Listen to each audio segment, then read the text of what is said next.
Mr. Chairman, and before the clock begins, I just ask unanimous consent to enter into the record the provisions of Public Law 118-42. These are sections that clearly indicate that it is current law that unless the Secretary of Veterans Affairs receives approvals from the committees on appropriations of both houses of Congress, that these transfers are not to take place. No objection. Thank you. Okay. So, Mr. Secretary, in answer to Mr. Franklin's question about the cancer research and clinical trials concerns and the accusations that clinical trials in particular and research have been cut, those were referenced in a very disturbing article about indiscriminate staff firings and planned program cuts having a direct and negative impact on cancer treatment at the VA. You may recall that I'm a now 17-year breast cancer survivor, so this issue is deeply personal to me. These are leaked emails from VA staff that show that more than 1,000 veterans would lose access to treatment for diseases ranging from metastatic head and neck cancers and kidney disease to traumatic brain injuries.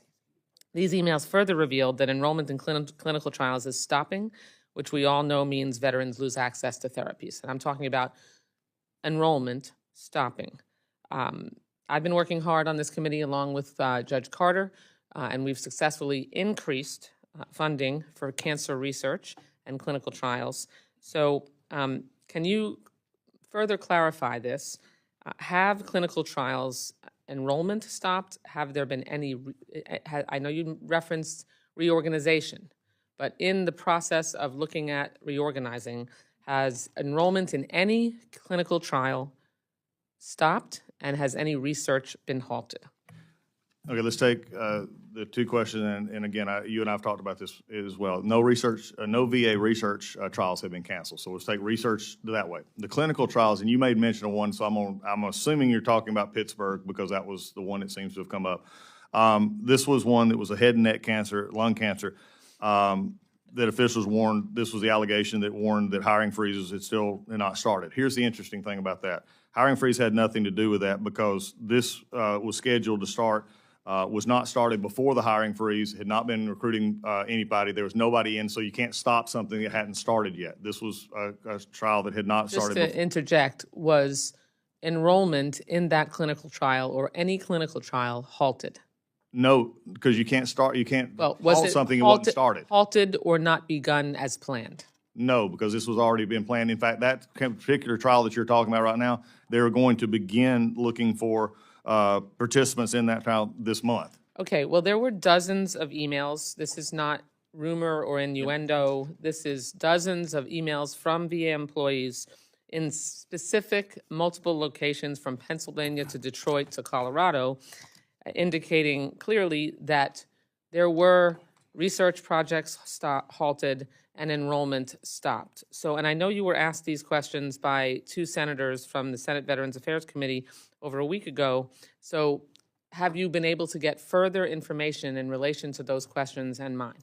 And that's what I just answered to sales as far So as there's no clinical trial anywhere in the VA where enrollment has halted or research has stopped? There is clinical trials that go on. This is one of our problems that we had, and I said earlier.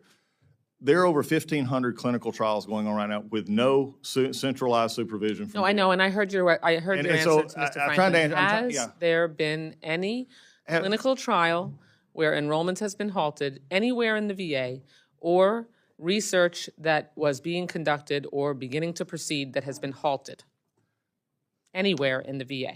And have you looked into that? I think for any, and I'm not, here's my question, because you just made a very, and I'm not trying to avoid your question, but I just want to be honest, you made a very open-ended, could they have been slowed up or stopped for any reason? Well, that's the act, there may be, and that I couldn't answer the question. I'll have to look at your specific, because you now opened the aperture so wide. No, I'm opening, the aperture was, it's not a hiring freeze. Mr. Secretary, reclaiming my time, the aperture was opened pretty wide by this article where there were dozens of emails from doctors and healthcare providers involved in this research and these clinical trials that have specifically said that they were halted. And so, I mean, I'm not just making this up. These were from VA employees. So it's an aperture that, so since the aperture is wide as it should be, I'd like to specifically know the answer. Have you not looked into that concern in the week since the Senate VA committee? Yeah, we have looked into it, and I think the specific question, especially that was the center of this article, again, was going back to especially as your concern as well, the head and neck cancer and lung cancer, was a program that was talked about, was not even started. So I would like you can't to call it on a hiring freeze. Okay, so I'd like you to get back to me then. Okay, Specifically about have there, since your tenure begun, any halting of cancer research at the VA that was planned and any enrollment in clinical trials that have ceased? For any reason. For any reason. Would this be previous last year as well? The gentlewoman's time has expired. I now give it to. But I would like to just make sure gentleman that the from Secretary, Florida, Mr. Chairman, I would like the Secretary to confirm that he will get me that information. Gentlewoman's time has been expired. So you're not going to allow. The Judge Carter would gentlewoman's time certainly has let me expired. make I am sure not with the Judge Secretary. Carter, madam. The gentlewoman's from Florida has expired. I now give the floor to the gentleman That is from not Florida. how this committee is run, Mr. Chairman. It is under me, ma'am. Well, you're not the chairman. Thank you, Mr. Secretary. Appreciate